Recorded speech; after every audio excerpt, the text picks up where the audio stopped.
What up, guys? Alright, now, first, apologies that this video is late, alright? Dealing with some shit on my end. Computer broke, essentially, and I still have to get it repaired, but it's been slowing up my progress. Alright, but without, I want to jump right into it, and today we're talking about Daygame. And I'm going to talk about this in a little bit of a different way than I usually do or previously have. If you've read my books, or like if you've read the book, the game book, or video course, or seen some of my other content, okay?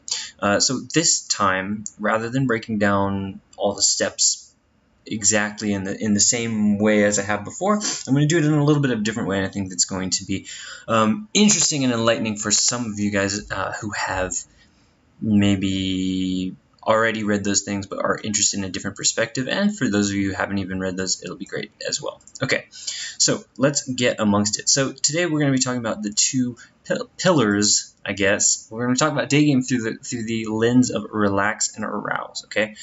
In the sense that this is the ideal kind of response that you want from the girl, okay? And I'm going to show you different ways in which this works, ways in which it doesn't work, what it means, what too much relaxation does, what too much arousal does, what not enough of each of those does, and how to kind of go about building that during the initial approach, especially during the Daygame, but you can apply this really anywhere, okay? All right, so going back to Daygame, the goals are essentially you want to communicate that you're a guy that goes for what he wants, right? You're a normal guy that's not unlike all the Japanese guys she's grown up with.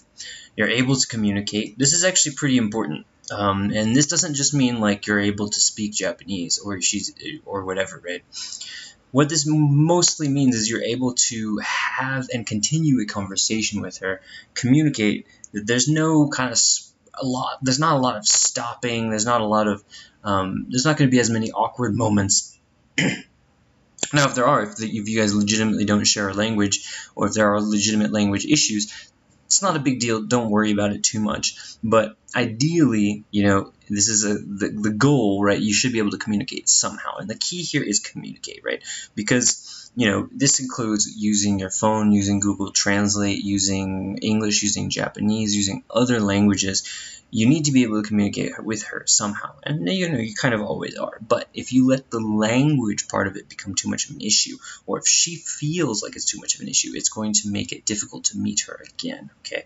You still can, but it will make it more difficult, okay? So, a guy, you want to be essentially a guy she has the right combination of relax and arouse when she's with, okay? So she doesn't need to, too relaxed is not good. Too aroused, just aroused is not good. You need both of these, okay? And ideally, you want to be hygienic, decently fashionable, and reasonably fit, of course, right? Okay, dipping into, so these are the goals that we want to communicate through the initial approach, all right? So this is something to keep in mind that guides the approach, and it will explain kind of why we do each of these things that we do, okay? We're going to jump down to initial, all right? So this is relaxed and aroused in the first 30 seconds. This is how you accomplish this in the girl. Now, obviously, there's a lot of challenges to that, right? You're talking to somebody on the street, which is just kind of an odd behavior in general, right? Just objectively speaking, it's not something that most people are doing. So it's when somebody talks to you in the street, you have a lot of things going through your mind. First, you know, stranger danger. They don't know who you are. They don't know what your motives are, what your intentions are. They don't know really what you want, okay? So in the first 30 seconds, there's a lot of stuff that needs to be communicated to calm the other person and be like, okay, this guy doesn't want to sell me Amway, doesn't want me to join his church, or isn't lost or tourist for directions, right? They will figure out in the first 30 seconds, they're like, okay, this guy is reasonably mentally stable. He's doing this because he's bold, not because he's insane, right? Okay, so how do we do this, right? We want to minimize the initial fear and shock, right? While at the same time still coming from a place of strength, okay? So it can be easy to think or imagine that Japanese girls are so little and cute that we should be really careful when opening them as if they're like eggs that are going to crack or something, right? This is pretty dangerous to think of because it makes you come from a really weak, apologetic, cautious place, which is not really where you want to be. And on top of that, Japanese girls are not that delicate, right? If you still think they are, you probably just need to spend more time around them. They're actually pretty hardy, all right? Don't let the facade fool you. Okay, so how do we minimize initial fear and shock, and how do we also do it while coming still from a place of strength? So a lot of times anybody who's approached on the street or during the day game, they're not expecting it, so sometimes they'll be off in their own thoughts and they might get surprised when you start talking to them. Okay, that has to do with the relaxation. You don't want them to be like, oh my god, right? But at the same time, you want them to be aroused, okay? Because if they're relaxed, if they're very, very comfortable, so for example, if somebody's very, very good at Japanese and very high EQ, they will most likely be able to make somebody feel relaxed, but they might do it in an overly apologetic, overly cautious way, right? Oh, hey, I'm sorry, I didn't mean to disturb you, but, I'll be gone soon, but, right? Nothing wrong with those exact words, but you do want to ideally come from a place of boldness and strength rather than cautiousness, weakness, that sort of thing. Okay, so let's get into the balance and talk first about what it looks like when it's done incorrectly in the first 30 seconds. Okay, when these two axes of relaxation and arousal are not properly navigated. So the energy on approach can be shocking, right? Either overly nervous or covering that with high energy antics. Now, the reason I'm explaining this in this today, sort of from the perspective of the girl, is because I think it's really critical to understand all the things that could be going on through her head. Because when you're getting up the courage to do something as difficult as talking to a girl on the street, you're probably overly focused about yourself, your thoughts, your own actions, right? You're really caught up in the moment. At the same time you do anything that you're kind of new to, that you don't have the muscle memory for yet, you have to consciously think about every single thing you're doing, right? And what this does is it makes you nervous, essentially, right? It's unavoidable, and it's not really a problem. The problem is in how you deal with that nervousness, okay? So she can feel that if you feel like you're going to come across as nervous, that's fine. You can even bring that to light, right? You can say, oh, I'm sorry, I feel a little nervous. I haven't talked to anybody today, but you're the first person, or, I'm a little nervous. I was just at work, so I'm in a really logical mindset, but, I wanted to talk to you. So anyway, that's kind of a real or humble way to acknowledge the fact that you're nervous. And by acknowledging it, you immediately come across as not mentally ill, right? Essentially, right? Because the danger, of course, she wants you to know how you come across to people, right? You should be self-aware, right? For the most part, you should at least to some degree understand that, look, when I act in this way, when I talk to her in this way, I'm coming across in this way, right? This can be trickier than it seems to do, because your mind has all sorts of ulterior motives when it comes to interpreting reality, right? It wants you to believe a certain way, right? But as much as possible, if you're able to have some self-awareness about the way in which you come across, you're going to obviously do much better. Okay? All right. So if you're nervous, don't worry, just own it. It's fine, right? The main problem comes from trying to cover it up. So I used to do this. I used to get really high energy because I'm somewhat of an introvert. So I used to try to get myself pumped up, whether it was with music, alcohol, anything else, or doing things that were crazy, kind of bold, right? So I would run around with a pumpkin, or open girls in a deliberately bold and shocking way, high energy way. I'd get kind of hyped up. I'd use that nervousness and channel it into high energiness, thinking that was kind of helping me cover up the nervousness, helping me do better on the approach. Most of the time, it's not. Most of the time, if you can come from a place of humility, and what humility means, of course, in this sense, is not pretending to be anything that you're not, right? So if you are in a low energy or not very social mindset, that's okay, right? Nobody's expecting you to be super high energy when you approach. The thing that is unattractive or makes people unable to relax is if they feel like you're not being genuine around them, right? So that's why I think it's really important. Even if you're nervous, everybody's going to be nervous. Even if you're anxious, whatever kind of energy you have, coming into the set with an explosion of energy trying to cover it up is more likely to just shock and surprise her, because you're doing something that's kind of abnormal for yourself, right? which again is fine, but it's a little bit better to make sure that you don't shock them just from your energy when you approach. Okay, so the approach angle can also spook her, right? And your initial eye contact and voice tone make her nervous, all right? So the angle is pretty important, right? You know, if you're walking down the street, like let's say this is the street, you don't want to be like chopping her off like this, like some sort of attack vector, right? Don't use attack vectors, right? Ideally, if possible, you know, you want to kind of walk alongside of her so that it seems, and it doesn't have to be overly casual. It doesn't have to be like, oh, well, here you happen to be. It can be like that. It doesn't have to be. But it should at least allow her to engage in the conversation or to delay the decision whether or not to engage in the conversation simply by continuing on her journey, right? It's the path of least resistance. Okay, this is essentially the main reason why I like to walk with the girls rather than stop, you know, from a front. So if they're coming this way and I'm coming this way, I don't like, I still do open like this, but it's not as common for me to just stop them and be like, hey, you know, right? What's up, girl, right? Or whatever. For a couple reasons. One, I just think that the really high quality girls, the ones that are getting approached a lot, are very, very rarely going to stop like that. You need to have crazy strong sub-communications, and she needs to be in just the right mood for her to stop. And if she doesn't stop, she will kind of keep walking by you, and then you have to make a decision. You have to be like, okay, am I going to give up or I'm going to turn and go, right? And in the end, usually with the girls that matter, for the most part, often you will end up always making that decision to turn and go, right? If you make the right decision, that is, don't bitch out. So if that's the case, I find it still maintains a little bit more power on your side to walk with her. The downside, of course, is that you are still following her at that point, okay?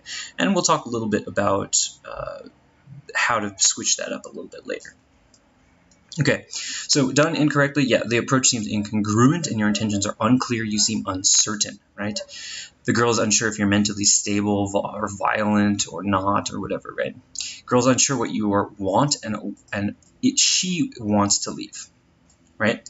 The girl herself wants to leave. So, you know, nobody likes awkward situations. Nobody likes situations where they're expected to do something. Nobody likes people demanding stuff of them, right? So when you're making the approach, if any of it is placing too heavy expectations on her, or if she's not sure really what your intentions are, she's going to usually just leave, okay? So this is how the first 30 seconds often go wrong. So for a lot of guys, this is like the most critical part, actually for everybody pretty much. This is the most critical part where most of the approaches will succeed or fail. Just because, you know, that a lot of girls make their decision based on this first 30 seconds. So if you work on all of these things, right, so you make sure, and we're going to go through what the done correctly that will look like, then that will increase your success a lot in these first 30 seconds. Actually, let's just get into it right now. So, done correctly. You want to move your feet quickly, okay, to reduce your own nervousness and mental BS that makes you seem unsure, okay? So the longer, essentially your mind is not your friend, right? The longer you take to get to the girl, the more chance your mind has to create all of those little self-limiting beliefs and negative thought patterns that you have. It has more time to say them to you essentially internally and make you second guess whether or not you should actually approach that girl or not. So that's why the moving quickly to approach is important, right? You can think of it as like the longer you take, the more fragmented your mind goes, the less certain your mind goes, the less concentrated your willpower is in that one direction. Okay, so walking parallel, right? I just explained exactly why I do that. Seen before heard. So again, if you're walking, right? If the girl is walking, you want to approach. You want to be seen first. So if you're both going this direction, she can see you, right? She can see you because you're slightly in front of her, and then approach, right? This will reduce the amount of time she goes, what the fuck, right, on the street, which is, of course, always good to reduce that. Match aura. Okay, so pay attention to her energy levels. All right, is she super happy and pumped? Is she sad? Is she low energy? Has she come from a birthday party? Has she come from the library? Right? Has she come from something very quiet, like a somber ceremony or something? Right? And of course, you want to match hers simply because it shows emotional intelligence. It shows the fact that you're paying attention to her. On top of that, it's more difficult for people to interact with people who are operating on a different energetic wavelength than each other, right? So if she's coming out from some birthday party, she's not going to be really able to even process or understand what somebody who's coming out of a quiet library is thinking of, simply because they're just in different headspaces, right? Now, over some time, if you threw those people together, they would automatically adjust their auras together. But since we have to do everything as the man, which is the blessing and the curse, we have to match her aura, at least initially, right? So this, in practicality, it doesn't really mean that much other than paying attention to her energy, right? And if you are vastly different from her, right? If you're super chill and you just woke up and she's like bouncing off the walls, you're gonna have to come up a little bit, right? And if it's the opposite, you're gonna have to come down a little bit, right? So paying attention to energy levels and realizing that it's also, over the course of the night, this changes. If you're taking this day game and turning it into, nighttime street or nighttime public approaches or whatever, the auras will increase a lot after dark, right? Which means the calm approach, the very almost gentlemanly calm approach that will work during the middle of the day will not work really late at night when people, at least not as much when people are a lot more high energy, drinking out with friends, laughing, right? At that point, you can come in with a little bit more of a charai, direct, funny kind of approach, very confident, right? And that kind of approach might be a little bit too much during, lunch hour or something when everybody's just chilling. Okay, so just something to keep in mind, both the time of day and the person that you're going after, their aura, as well as your own. That starts again with self-awareness, right? And understanding how you're coming across as well. Speaking steadily and certain, okay? Certainly. So here, what I mean, of course, is your voice tone and your eye contact, right? As well as how you stand and what your hands are doing, your gestures. Those are generally the ways in which the places people check to see if the person feels congruent, right? So, does he believe in what he's doing? Does he have the confidence in what he's doing? Is he certain about what he's doing, what he's saying, right? Even if it's bullshit, right? It doesn't matter if it's true or not. It doesn't matter if you have any right to be certain to it or not, right? It can be totally delusional. It's why some of the people who are, actually mentally crazy are some of the most famous, seductive people, right? People and cult leaders, Charles Manson, all that kind of stuff. So, yeah, basically, certainty in yourself is a paramount of critical importance. Okay, you want to have strong eye contact. Now, it's important that it's not nonstop. Again, there are people who have difficulty reading facial cues or with not the best emotional intelligence, and they tend to think that, like getting into game, I need more eye contact. So they'll go up to the girl, she'll be like,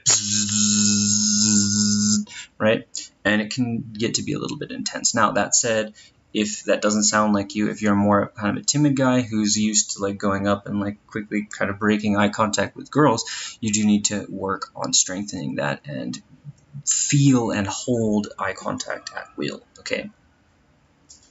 So, not weak or apologetic, we've already gone over that. Not coming from a place of weakness, so no lost tourist routine. Okay, so a lot of this is kind of bait and switch type stuff. No, you don't really need like, sumimasen, right? Like to be super apologetic like that. Yeah, she's a human being. You're going up, you're talking to her. You don't need to apologize. Similarly, if you make an escalation, you don't need to apologize for it. Your sexuality is normal. It's fine. You're allowed to be sexual. You're allowed to invite her. You're allowed to show interest, right? A lot of people, it sounds crazy, but a lot of people, myself included, had difficulty with this, feeling like they were allowed to even do this kind of stuff, okay? but it is bold, right? Making a move, making an escalation, right? It's bold, and that is why it's arousing. Okay. So this is, you can kind of break these down also. This is relaxed and aroused in the first 30 seconds, right? And you can kind of break these down into either whether they fall into the relaxed side or the aroused side. Okay, so move feet quickly, and right, this is essentially making it, well, both. This is actually both, right? So the speed of the approach, the fact that you just go for what you want, that's arousing, right? But the fact that ideally you are able to reduce your nervousness, that will relax her. Excuse me. So this is both. Walking parallel with her, this is for relaxing her, right? Because if you're walking in some weird other direction from her, or I'll see guys also do this, like flip around and walk backwards in front of a girl, right? At least for a few steps. And that also puts a weird pressure on the girl, right? Just from the angle, okay? So seen before her, this is about relaxation. Again, matching auras and energy level. This is about relaxation, right? Speaking steadily in certainty. This is both relaxation and arousal, right? She realizes that you're calm, aware of what you're saying, you're confident in what you're saying, and that's both relaxing and arousing, right? Calm and present, again, relaxing and arousing. Most people are erratic and thinking about either the past or the future, right? Strong eye contact, this is arousing. Although it can also be somewhat relaxing. It's usually more arousing than it is relaxing, but one thing that does make them relax is if your eye contact is not erratic. So lack of erratic, crazy kind of, or hesitant eye contact will relax them, whereas strong eye contact by itself will arouse them. Okay, so it's kind of both. Not weak or apologetic, this is arousing, right? And it's also kind of subtly relaxing because it communicates that you have like a jurisdiction, essentially. You have a right to open her. You have a ability to open. You're not trying to take anything from her. Just from the very beginning, from how you frame the interaction, you're not asking for anything. You're not hoping for anything, right? Okay, you're just simply assuming she will open, right? So that's much stronger. So last note, no tourist routine. All right, so moving on, level 2. So this level 2 is what you could consider. She's already acknowledged your presence, right? So that was in level 1, the first 30 seconds. She's already acknowledged your presence. You're either engaging with her, you're monologuing, or ideally, it's a dialogue, right? And she's, for the most part, accepted your approach, at least for a few seconds, right?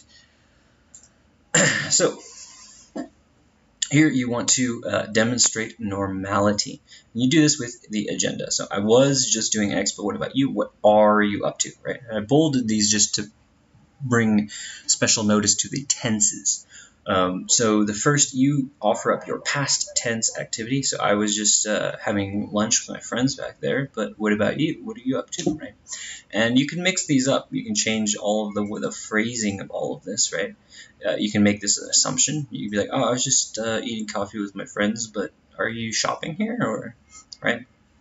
Oh, just Norikai, just changing trains here, or what, right? So an assumption is fine, but the idea is that it's past tense for you and present future tense for her. Because you want to find out what she's doing now to see if she has time to hang out or not. Okay, so get her current plans and make the executive decision. So basically, once the first 30 seconds are finished, or even as this is happening, you want to whip out your agenda, right? It can be even the second thing you say, even the first thing you say if you really want to, but it can be very early in the interaction, and it is important that it is early in the interaction, right? Because you do want to start setting up that normality. Right. Most of the times when a foreigner approaches her on the street, you're already, right. So looking back at mystery and all that, people used to talk about peacocking, right? Well, you're already peacocked because you were a foreigner, right? And on top of that, you're doing an activity which is a little bit unusual, right? So you don't need any more points, as it were, in the wow, this guy is different department, right? What you do need points in is, wow, I could see myself hanging out with this guy or even being in the same area with this guy for 5 minutes, right? That's what you need, right? Because most of the time she's going to think, foreigner, holy shit, I've never actually talked to a foreigner. Or maybe I did, but it was difficult, right? Uh-oh, my English is not great. What are we going to talk about, right? So this is what's running through her head, right?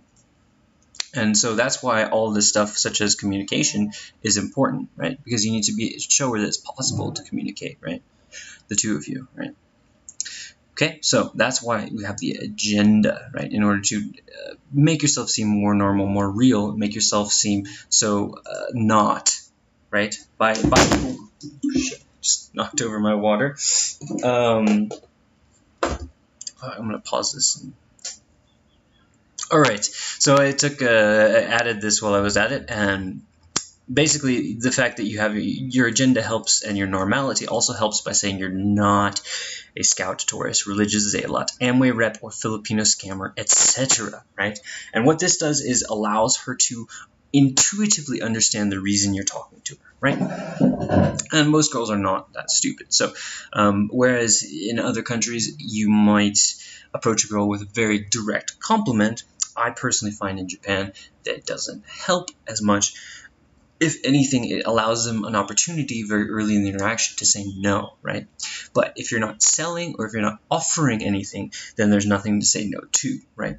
Which is why when you just start talking to them, right, there's no easy opportunity for them to just be like, no, I don't want to, I'm not interested or something, right? Because you haven't proposed anything they would be interested in, right? And this is why I think it's important to flip that mindset to trying to find affinity, right? Because ultimately, right, you're not trying to get her to sign a contract or to sign up for something, right? You want to find something that you're interested in, right? Rather than already have a desire or outcome that you want, right? Even if your outcome is sex, right? Which is fine, by the way, to have. You want it to be discovered, right, based on something unique about her, even if it's not, right? So even if legit all you care nothing about her and you just want to have sex with her, probably better to make up something about her that uniquely at some point changes your mind, right? And this is important, right? When you make the approach, you still have the power, because if you go up to the girl and say, hey, you're cute, I wanted to know you, immediately you give up a little bit of power because you've told her what you want, right, from her, right? And because you already want something from her, you want it based on her appearance, right? And you can still kind of challenge her a little bit about that, right? But you essentially, the better way to do it, right, in my opinion, is to find or discover that little piece of gold about her, right? It can be something really minor, right? It doesn't have to be some grand, like she doesn't have to be some sort of world-class marathon runner or something, right? It can be something rather minor. It can be like, she stayed out all night taking care of her friend who was drunk, rather than, going off with a guy she liked, or she went off with a guy that she liked instead of, whatever it is. It can be minor, but you do want to have a moment or have a few moments where you change from approaching her to know a little bit more about her, and you start to decide, you switch in your mind and say, hey, this girl is more interesting than I imagined. Let's see where things go. And you say, you start to be interested in her. In other words, if you're already super interested in her from the beginning, you don't have that opportunity to give her your interest later, right? Because of something that she specifically and uniquely has done, which will, of course, validate her on a deeper level than anything else. Okay. So the agenda helps to make sure that she knows that you're not any of these through the process of elimination in her mind, right? And the most common, like if you're bad at game, the most common would be tourist. And if you have decent game, you'll get thought of as a scout. That's actually a decent way of understanding if you're, how you're coming across. If you're normal for Japan, or if you're seen more normally as a tourist, right, as a gaijin. Right? It's interesting. Take note of if people consider you a scout or a lost tourist, or if you need something, right, which happens more often. okay? And yeah, you do want to be mistaken for a scout more than a tourist, if you have to pick. All right, so get her current plans and make the executive decision. So once you've given her your agenda, she'll give you her plans, right? And you make the decision, and this you can kind of poke around her professed plans to see if you believe them or not. There's a lot of ways you can handle this. I usually, try to poke around. Usually, often, what they say their plans are not really firm plans, so I often try to go for the bounce anyway, regardless. If she says she has to meet her friend, I just assume she's not sold on the idea yet, but she may, so I still invite her anyway, and just try, because a lot of times it will work. And even if it doesn't, she will still receive the message that you want to hang out with her, which is intention. That's how to communicate your intention with her, which is important. Again, okay. So vibing, making her smile a little. This is a topic for this whole thing would be a topic for another day, but it's important, right? This is important to relax them, and this is the second level of relaxation, right? As we were talking about, which is so this is relaxing in the sense that she's not in any immediate harm from a stranger, right? This relaxation is a little bit more like, oh, she can have a good time. She can let her guard down enough to have a laugh, essentially, right? Notice her. So many guys, if you talk to girls, you'll hear a lot of them. They'll just be like, I want him to notice me, or kamate, or any of those kinds of things, right? This is the biggest compliment essentially you could give a girl, is just noticing her on a deep level, right? So this is now a combination of casual interest and bemused indifference, okay? Now, because just by saying notice her, I think a lot of people there's right and wrong ways essentially to go about this, right? So most guys are too interested and in the wrong way, right? So rosy-colored glasses and high expectations or desires, right? Most guys pin a lot of expectations and hopes and dreams and fears to each girl, to each interaction with the girl. And that's a lot of pressure for the girl, right? And that pressure will make them just run away, right? So that's the rosy-colored glasses, where guys try to make everything very positive and light, right? So if she's I just saw this in a chat. I don't want to call out the guy, but in a text, for example, the guy was just she was like, oh, I was born in 1992, and he was like, oh, well, it's a good year to be born. Why is he saying that? Is he saying that because he really wants to make a point about 1992? No, right? It's just this. It's trying to people please, right? Trying to people please because you want them to like you back, right? And this creates those high expectations. It creates that anxiety on the girl's side because it's a lot of pressure. So you don't want to do that. What you do want to do is you want to notice her with a combination of casual interest, and bemused indifference, okay? Nothing is a big deal, but everything is intriguing, okay? So trying to find the unique or interesting, the pieces of gold in the girl, right? But at the same time, she's just a girl, right? So she's not like a 9 or 10 that, oh my God, she's stunning and you want her to be your girlfriend. She's just a girl like everybody else, right? Like all the other girls, right? 9 and a 1, they're all girls. So that in that way, this bemused indifference, right? Like you're just having a good time. You're going around the world. It's like, right? What is this? What is this creature here, right? But at the same time, if they say something that is meant to attack you or whatever happens in that interaction, it doesn't affect you, right? That's the indifference side of this, right? So you have casual interest at the first, but ideally you discover something that takes that casual interest and expands it, right? And then you give her that validation, right? Because you've found that piece of gold in her, you're allowed to expand your interest in her, and she feels like she's won you over, right? Rather than her feeling like you want something from her, right?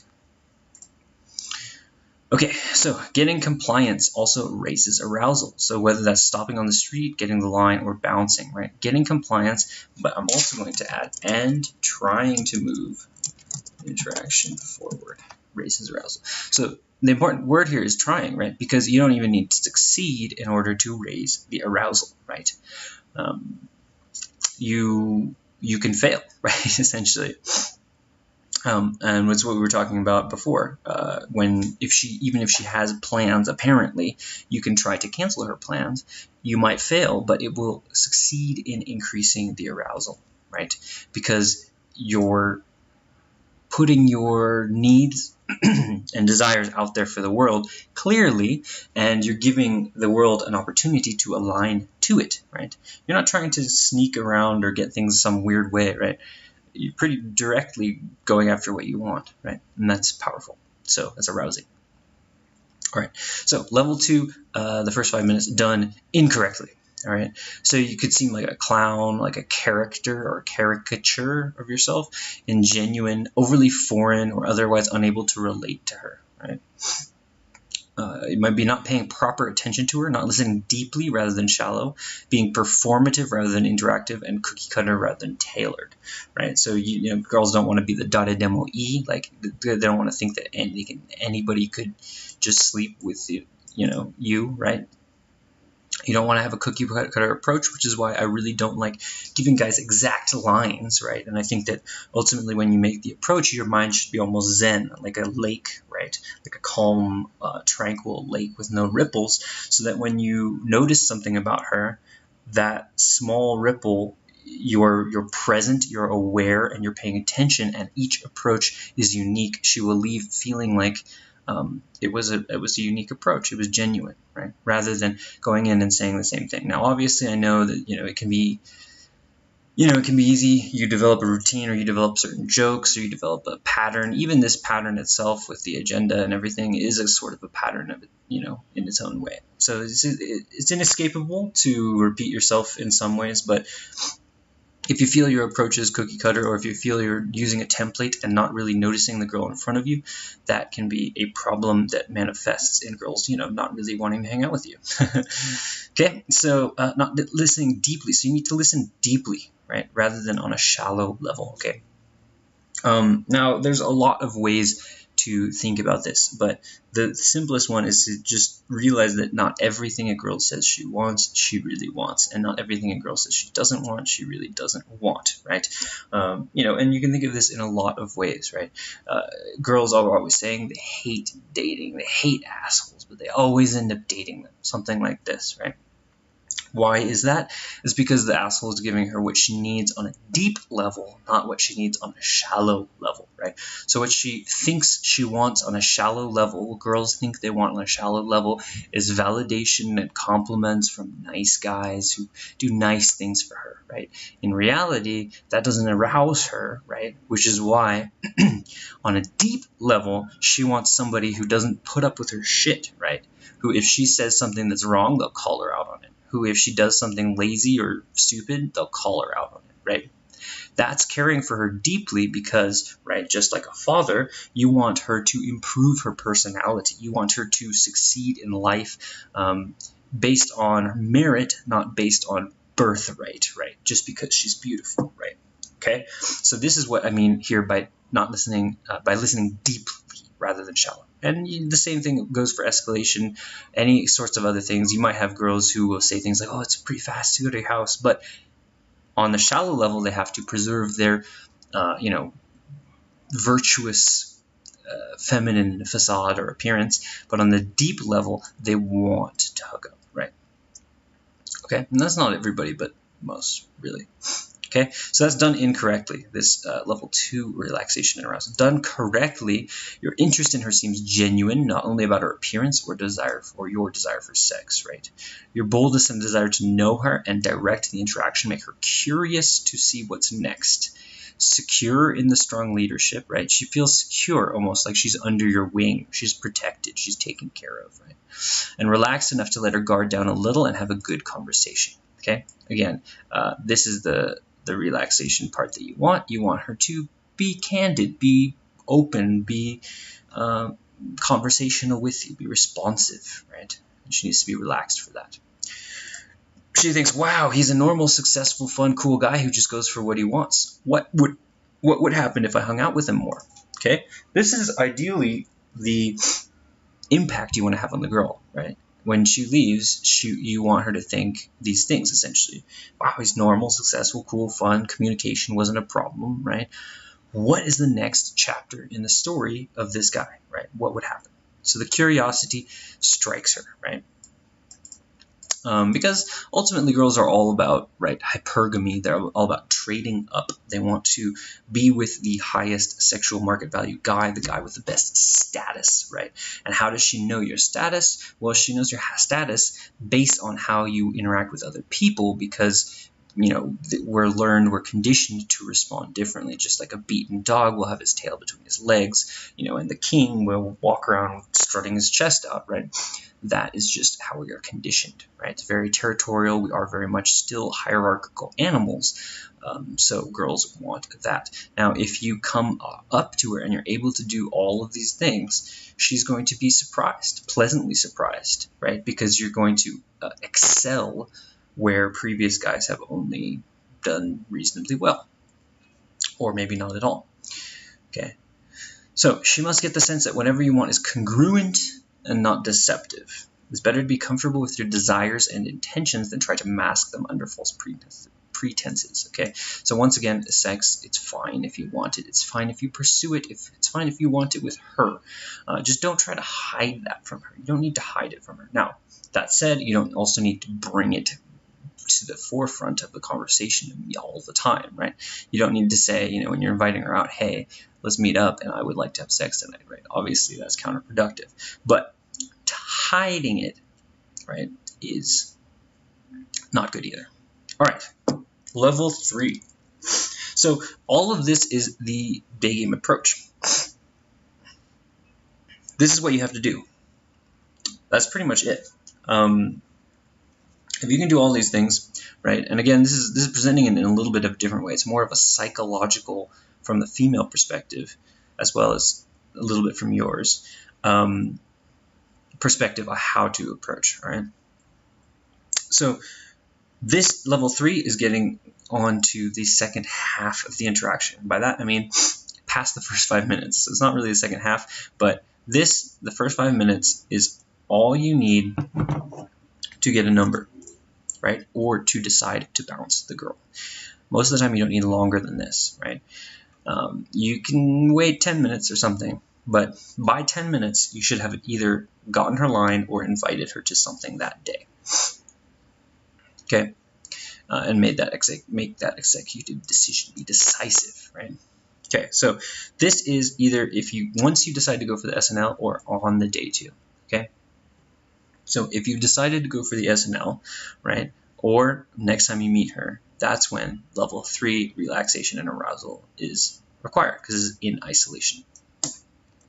Essentially, this doesn't necessarily only mean, in your house, right? It just means the two of you are together, right? And you're not with other people, okay? So cutting deep is big here, right? This is the third, right, level. She has to feel like you understand her on this level as well. Understanding her values and listening to her on a deep level. Again, this is kind of like another level of what we just talked about, listening deeply, right? So same kind of thing. Sexual arousal, right? Now this basically takes care of itself, right? All you need to do is what's written in this, right? So it should already be accomplished by successfully completing relax and arousal levels 1 and 2 plus escalation. Okay, the only missing ingredient is escalation, right? And why is that, right? Up until this point, she already has all these. You've already done all this work, essentially, right? You've communicated a lot of things about yourself, and through that, she's sort of getting a sense of what your status is among humans. So if you've communicated in this way this far, she should already be somewhat aroused, right? Yeah, so, and then all you need to do is escalate, and the escalation itself is arousing, right? Because it's bold, because it's going for, and because it's just legitimately stimulating erogenous zones, okay? So this is like cutting deep, right? Is a very intellectual, very value-based conversation. And it doesn't have to be long, and you don't need to get stuck or dragged into this for a very long time. In fact, it's better not to. But you do need a little bit of both of these, okay? And these are the two things that you need to have essentially on the date. Now, if it's an SNL, this is the only thing that's missing. But if it's on the date, you're also going to have to go back and shore up all the work that you've done in the past. So the normality, the vibing, all these things, noticing her, you need to do all this again, right, on the date, and then get to level 3, right? Because it's sort of like it's like a meter. You build up, and if you get the line, the meter kind of dies down a little bit, right? And you meet her again, you're going to kind of build her back up, and then hopefully take her.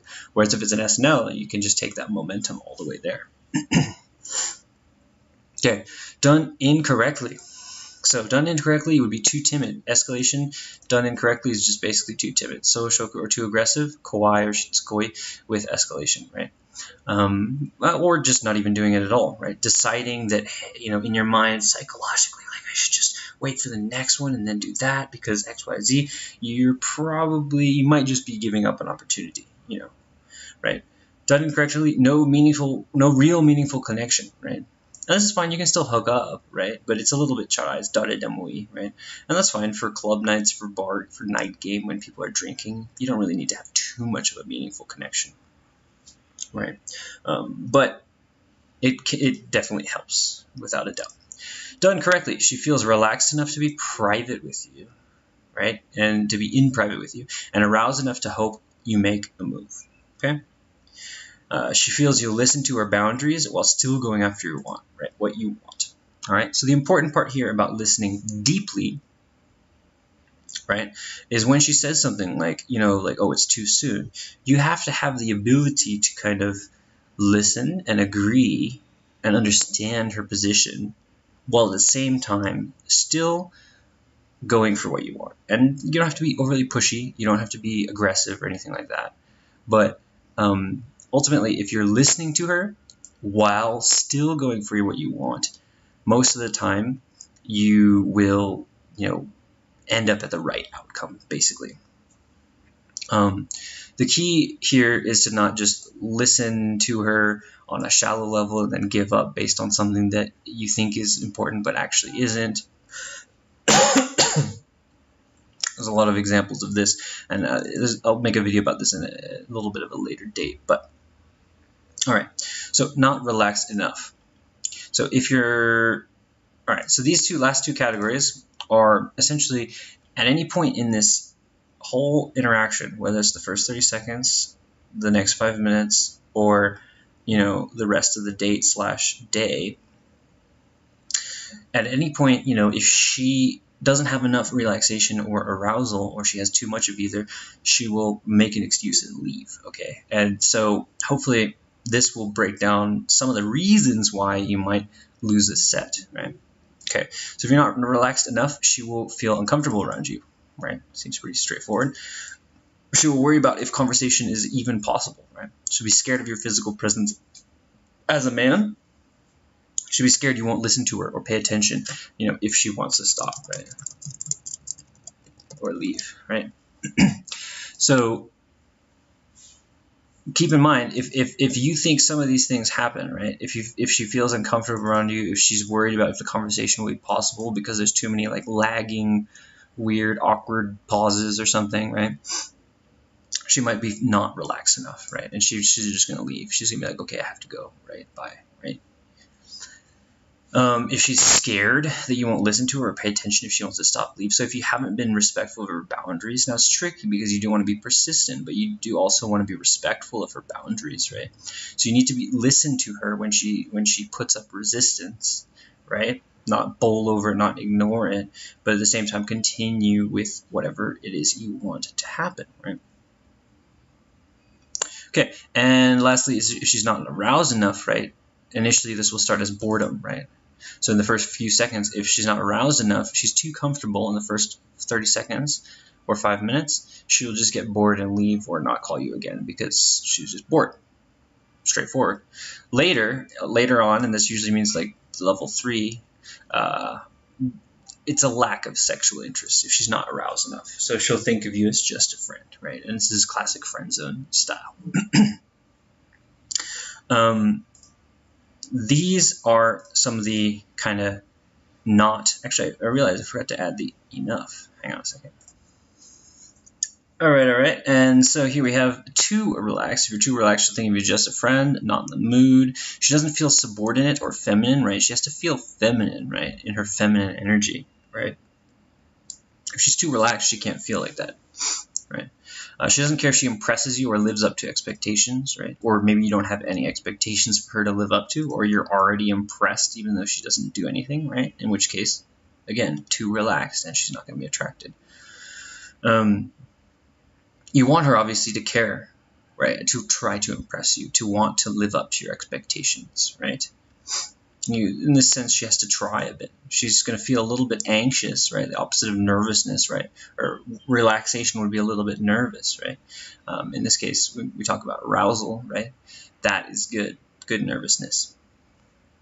Okay, you want her to feel like you want her to feel unsure if she can live up to what you're looking for, your criteria. All right. That is it for today. So I hope you guys enjoyed this, going over everything as a combination of relaxation and arousal, using that as a way to framework to look at the day game approach. And this relaxation and arousal thing really runs deep. So that's why I kind of wanted to do this, to take it completely from the female psychological point of view. Let me know what you guys thought.